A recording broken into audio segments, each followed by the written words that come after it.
ജില്ലാ panchayat vice president നമ്മോടൊപ്പം ചേരുകയാണ്. രക്ഷാപ്രവർത്തനങ്ങൾ മണ്ണിടിഞ്ഞു വീണതാണ്. മനുഷ്യനെ കൊണ്ട് ചെയ്യാൻ കഴിയില്ല. യന്ത്രങ്ങൾ അടിയന്തരമായി എത്തേണ്ടതുണ്ട്. JCB മറ്റ് സംവിധാനങ്ങൾ എത്തിക്കാനുള്ള നടപടികൾ സ്വീകരിക്കുന്നുണ്ട്. ഇത് എന്തൊക്കെ ഈ ദുരന്തത്തിന്റെ വ്യാപ്തി എത്രയാണെന്ന് പറയാൻ പറ്റില്ല. വലിയ രീതിയിലുള്ള ദുരന്തമാണ് ഉണ്ടായിട്ടുള്ളത്. ഇതിന്റെ അടിയിൽ ആളുകളുണ്ട് എന്നാണ് പറയപ്പെടുന്നത്.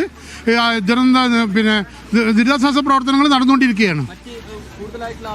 ആളുകളൊക്കെ അങ്ങോട്ട് എത്താൻ വേണ്ടിയിട്ട് നിർദ്ദേശം നൽകിയിട്ടുണ്ട്. ഉടനെ തന്നെ ആളുകളൊക്കെ എത്തും. മറ്റു സംവിധാനങ്ങൾ ഉടനെ തന്നെ എത്തുന്നതാണ്.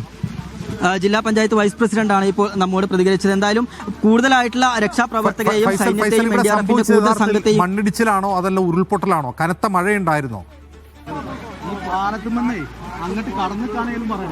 അജിൻസ്, മണ്ണിടിച്ചിലാണ് എന്നുള്ളതാണ് നമുക്ക് ലഭിക്കുന്ന വിവരം. ഇനി ശാസ്ത്രീയമായിക്കൊണ്ട് അത്തരത്തിലൊരു സ്ഥിരീകരണം നടത്തേണ്ടത് ബന്ധപ്പെട്ട ഉദ്യോഗസ്ഥരാണ്. ഇത് ഉരുൾപൊട്ടലാണോ മണ്ണിടിച്ചിലാണോ എന്നുള്ളത് നമുക്ക് മനസ്സിലാക്കുന്നത് ഒരു വലിയ തരത്തിലുള്ള മണ്ണിടിച്ചിലാണ് ഇവിടെ നടന്നിരിക്കുന്നത്. ഉരുൾപൊട്ടലുമായി ബന്ധപ്പെട്ടുകൊണ്ടുള്ള അത്തരത്തിലുള്ള സൂചനകളൊന്നും തന്നെ നമുക്ക് ലഭ്യമായിട്ടില്ല. അതുമാത്രമല്ല അജിൻസ്, ഈ മണ്ണിടിച്ചിൽ എന്ന് പറയുന്നത് ചെറിയ ഒരു മണ്ണിടിച്ചിലായി കാണാൻ കഴിയില്ല. വലിയ തരത്തിലുള്ള ഒരു വലിയ തരത്തിൽ മണ്ണ് മുകളിൽ നിന്ന് താഴേക്ക് വന്ന ദൃശ്യങ്ങളാണ് നമുക്ക് കാണാൻ കഴിയുന്നത്. ഇനി കൂടുതൽ ആളുകൾ ഇതിനകത്ത് പെട്ടിട്ടുണ്ടോ എന്നുള്ള കാര്യത്തിലൊക്കെ തന്നെ വ്യക്തത വരേണ്ടതുണ്ട്. അതൊക്കെയാണ് ഇനി വരാനുള്ള 4 പേരെ ഇവിടെ നിന്ന് രക്ഷപ്പെടുത്തി പുറത്തേക്ക് എത്തിച്ചിട്ടുണ്ട് എന്നുള്ള വിവരം നമുക്ക് വരുന്നുണ്ട്.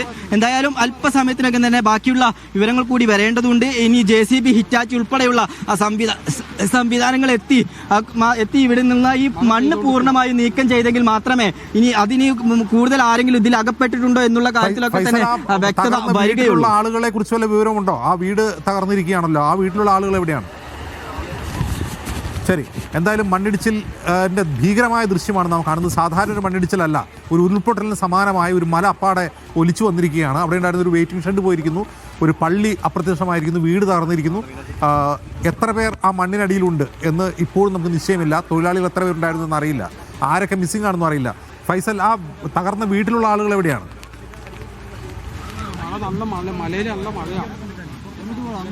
അജിം, തകർന്ന വീട്ടിലുള്ള ആളുകൾ സുരക്ഷിതമായി മാറിയിട്ടുണ്ട് എന്നുള്ളതാണ് നമുക്ക് ലഭിക്കുന്ന വിവരം. എന്തായാലും അത്തരത്തിലുള്ള അപകടങ്ങളൊന്നും തന്നെ കൂടുതലായിട്ടുള്ള വിവരങ്ങൾ ലഭ്യമായിട്ടില്ല. എന്തായാലും ഇപ്പൊ അപകടം നടന്നിട്ടുണ്ട് എന്ന് പറയുന്നതും ഇവിടെ അപകടത്തിൽ പെട്ടു എന്ന് സംശയിക്കുന്നതും ആയിട്ടുള്ളത് ഇവിടുത്തെ തൊഴിലാളികളാണ്. ഏകദേശം 15ഓളം തൊഴിലാളികൾ അപകട സമയത്ത് ഇവിടെ ഉണ്ടായിരുന്നു എന്നുള്ളതാണ് ദൃക്സാക്ഷികൾ പറയുന്നത്. അതിന് പുറമെ ഇവിടെ ഉണ്ടായിരുന്ന ബസ് സ്റ്റോപ്പിൽ ആളുകൾ കാത്തു നിൽക്കുന്നുണ്ടായിരുന്നു. അവരെയും എന്ത് സംഭവിച്ചു എന്നുള്ള കാര്യത്തിൽ ഇതുവരെ വ്യക്തത വന്നിട്ടില്ല. എന്തായാലും ഇനി JCB ഉൾപ്പെടെയുള്ള സംവിധാനം ഇങ്ങോട്ടേക്ക് പുറപ്പെട്ടിട്ടുണ്ട്. അല്പസമയത്തിനകം തന്നെ അത് അവിടെ നിന്നെത്തും. അത്